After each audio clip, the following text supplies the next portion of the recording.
You finished work 3 hours ago, you're lying on the couch, and you still feel guilty for not doing something productive right now. Oh, that hit way too close to home, Thomas. That's literally my Sunday afternoons. Mine too, honestly. And welcome back to Joobira Zone, everyone. Today we're talking about something that quietly affects almost everyone's mental health and, surprisingly, their finances too. The pressure to always be productive.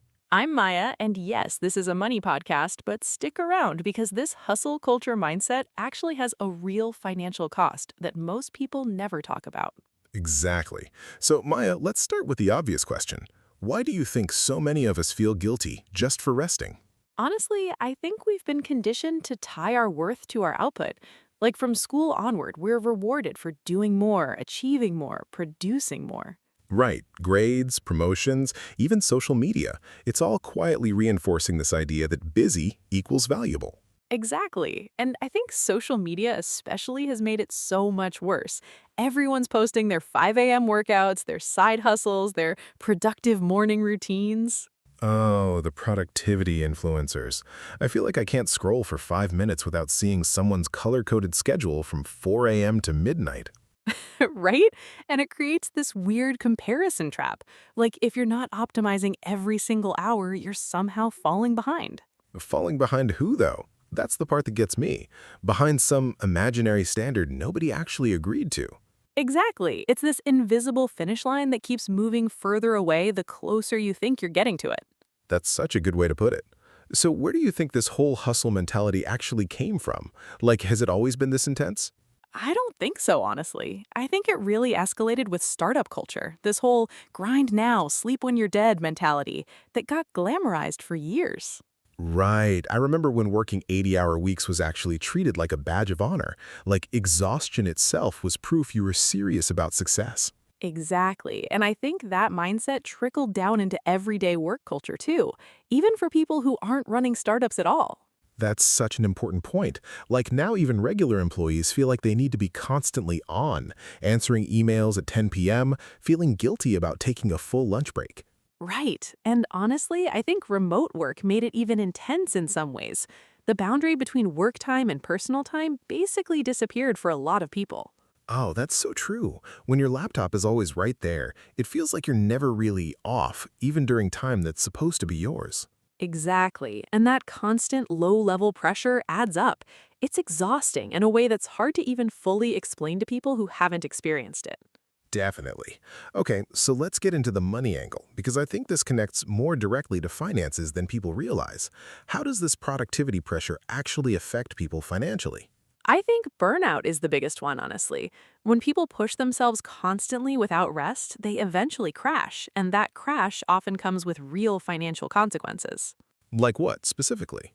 Well, burnout can lead to mistakes at work, missed deadlines, lower quality output, which can affect performance reviews, promotions, even job security in more serious cases. Right. So, ironically, the constant push for more productivity can actually end up hurting the very productivity people are chasing. Exactly. It's such a backward cycle. People think more hours equals more results, but past a certain point, exhaustion actually makes you less effective, not more. That's such an important distinction. It's not sustainable output, it's just short-term output borrowed against your future energy. That's such a good way to describe it, borrowed energy. And eventually, that debt comes due, usually in the form of burnout, health issues, or even needing to take unpaid time off to recover. Wait, unpaid time off, that's such a direct financial hit. Exactly. Some people push themselves so hard that they eventually have no choice but to step back completely. And depending on their job, that means lost income during recovery. That's such a sobering thought. So this whole hustle harder mentality can actually end up costing people money in the long run, not earning them more. Right. And I think that's the part that doesn't get talked about enough. Rest isn't just a mental health issue, it's actually a financial protection strategy, too. That's such a powerful reframe. Okay, let's talk about the emotional side a bit more. Why do you think rest specifically triggers so much guilt for people? I think a lot of it comes down to self-worth being tied to output. If you believe your value comes from what you produce, then resting can almost feel like you're becoming worth less in that moment. Wow, that's such a heavy way to think about rest. Like your own body needing recovery suddenly feels like a personal failure. Exactly. And I think that mindset is honestly really damaging because rest isn't the opposite of productivity. It's actually part of what makes sustainable productivity even possible. Right, like your phone needs to charge before it can actually function well. Humans really aren't that different. That's such a good comparison, actually. Nobody feels guilty about charging their phone, but somehow we feel guilty about resting our own minds and bodies. That's such an interesting double standard we don't really question enough. Okay, quick question for everyone listening. Do you ever feel guilty for resting, even when you know logically that you've earned it? Let us know in the comments. We're genuinely curious how common this feeling really is. Yeah, we want to hear it, whether it's guilt about a lazy Sunday or feeling weird about taking a full lunch break at work. Definitely. I think a lot of people will relate to this more than they expect. Agreed.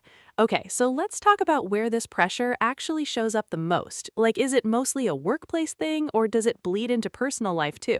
Oh, it's definitely both. Like even hobbies have started feeling like they need to be productive now.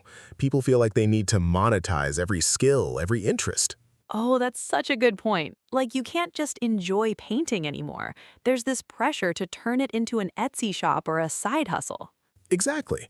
Even relaxing activities get filtered through this lens of, but is this actually productive? Could I be earning money right now instead?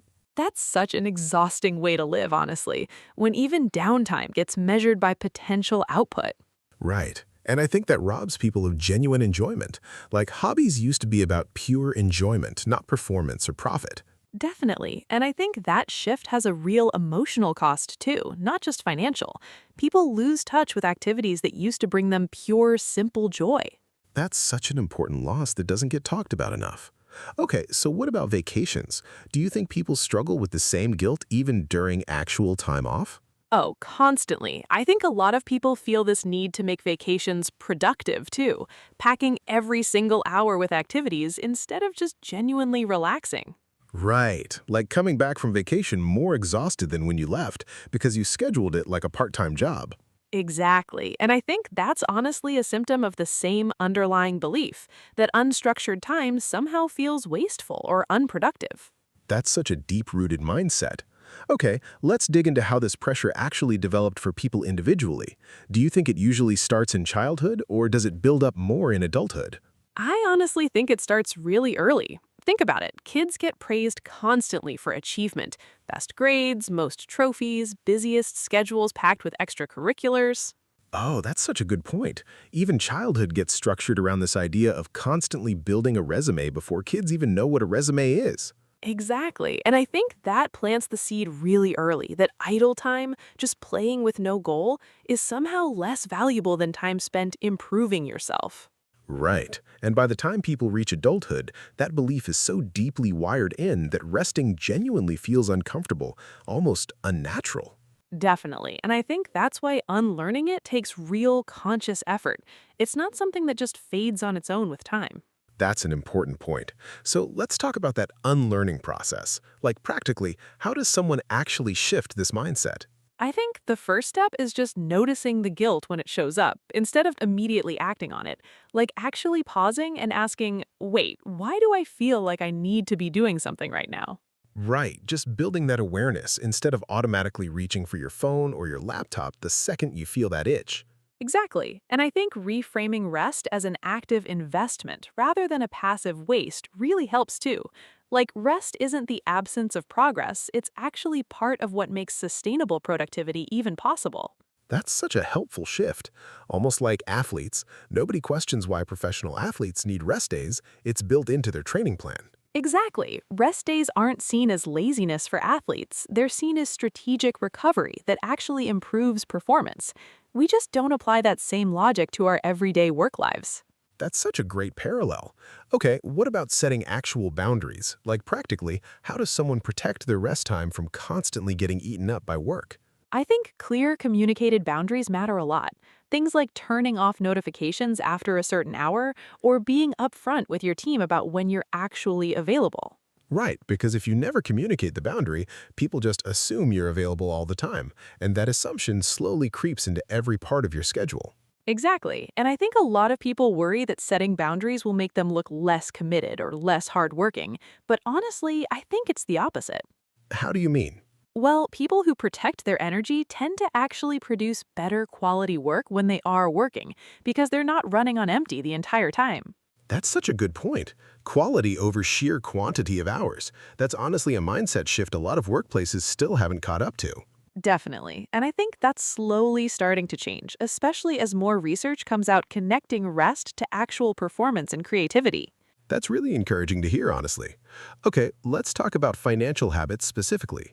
Do you think this productivity pressure affects how people spend money too, not just how they work? Oh, absolutely. I think a lot of people end up spending money to compensate for constant exhaustion. Things like expensive takeout because they're too drained to cook, or impulse purchases as a quick dopamine hit. Oh, that's such a real pattern. Like, I've had such a hard week, I deserve this, even when it's not really in the budget. Exactly. And I think that's such a sneaky way burnout drains your finance. I love that. Starting small instead of trying to overhaul your entire lifestyle overnight. That feels a lot more realistic for most people. Exactly. Because if the goal feels too big right away, people tend to give up on it almost immediately. Small, consistent shifts tend to actually stick long term. That's such good advice.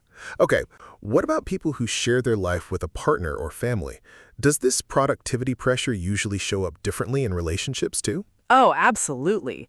I think couples sometimes unintentionally reinforce this pressure in each other, like keeping a mental scoreboard of who did more chores, who worked longer hours, who deserves to rest more today. Oh, that's such a relatable dynamic. Like resentment building up because rest starts feeling like something you have to earn compared to your partner. Exactly. And I think that competitive framing around rest can quietly damage relationships over time, even though neither person really means for it to happen. Right. So how do you think couples can actually shift away from that kind of scorekeeping mentality? I think open communication helps a lot, actually. Talking about workload and energy levels honestly, instead of silently keeping score and building resentment. That makes sense. Just naming it out loud probably takes away a lot of that hidden tension. Exactly. And I think recognizing that rest isn't a reward for earning enough points, but a basic need for both people really helps reframe the whole dynamic. That's such a healthy way to approach it. Okay, what about parents specifically? I imagine this pressure hits even harder when you've got kids depending on you too. Oh, it's intense for parents. There's this pressure to be productive at work and then also be a fully present, engaged parent the second you get home, with basically no downtime in between. Right, and I think parenting itself gets treated like this whole other job now too, with all these expectations around enrichment activities, perfectly balanced meals, constant engagement. Exactly. And I think that leaves so many parents feeling like they're failing on every front, even though realistically, nobody can be maximally productive in every single area of life simultaneously. That's such an important point. Something has to give, and I think a lot of parents feel guilty admitting that out loud. Definitely. And I think normalizing that struggle actually relieves so much unnecessary pressure. That's such a compassionate perspective. Okay, do you think companies themselves are starting to recognize this problem, or is it still mostly on individuals to protect themselves?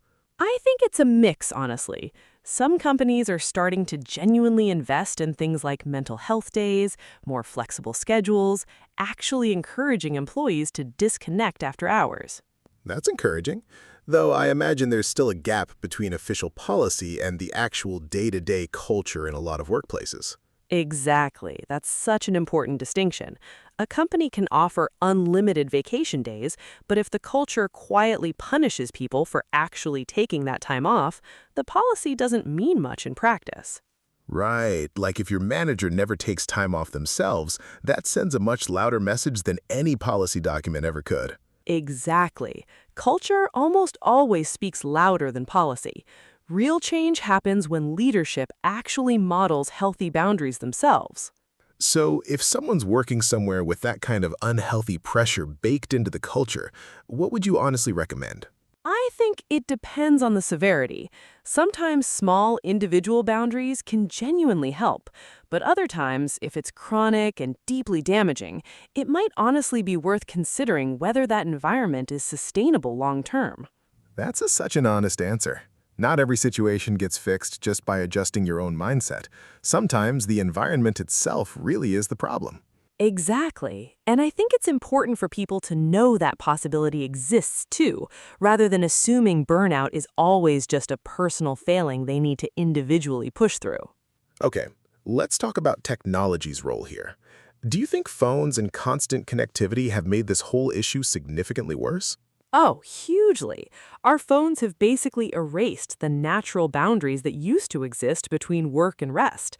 There's no more leaving the office when the office lives in your pocket. Right. Even just seeing a work notification pop up during dinner can pull your mind right back into work mode, even if you don't respond immediately. Exactly. And I think a lot of people don't realize how much that constant low-level connectivity drains their mental energy, even without actively working. Just knowing work could reach you at any moment keeps your nervous system a little on edge, even during supposed downtime. Definitely. And I think that's why intentional tech boundaries matter so much now. Things like designated no phone times or turning off work notifications outside of actual work hours. Protecting your attention has almost become its own skill now, something we have to practice on purpose instead of it just happening naturally. Exactly. And that skill is becoming more valuable over time, not less, especially as technology keeps finding new ways to compete for our attention. Okay, if you had to summarize the core problem with hustle culture in one sentence, what would you say? I think it's this. Hustle culture convinces you that your worth is conditional, based on constant output, when really your worth was never something you needed to earn in the first place. Wow, that's such a powerful way to put it. Your value as a person isn't actually up for negotiation based on how many tasks you completed today. Exactly. And once people genuinely internalize that truth, rest stops feeling like something they need to justify or earn. It just becomes a natural, guilt-free part of a balanced life. That's such a healthy place to land on this. Okay, before we wrap up, let's recap the biggest lesson from today's conversation. I think the biggest takeaway is that rest isn't laziness. It's actually a financial and emotional investment in your long-term sustainability, both at work and in life overall. Exactly. And protecting your energy, setting real boundaries, and unlearning that constant guilt, that's honestly one of the smartest long-term strategies you can build for your mind and your wallet. Definitely. Okay, everyone listening, we asked earlier, but tell us again, do you struggle with guilt around resting, even when you know you've earned it? Share your experience in the comments. We'd genuinely love to hear your story. And if this episode helped you see rest a little differently today, go ahead and hit that like button and subscribe if you haven't already. And share this with someone who always seems to be running on empty. This might be exactly the permission they need to finally slow down. Definitely. You're allowed to rest without earning it first. All right, that's it for today's episode of Joobira Zone. Give yourself permission to pause today. You've done enough. See you next time. Take care and go enjoy some guilt-free rest. See you soon.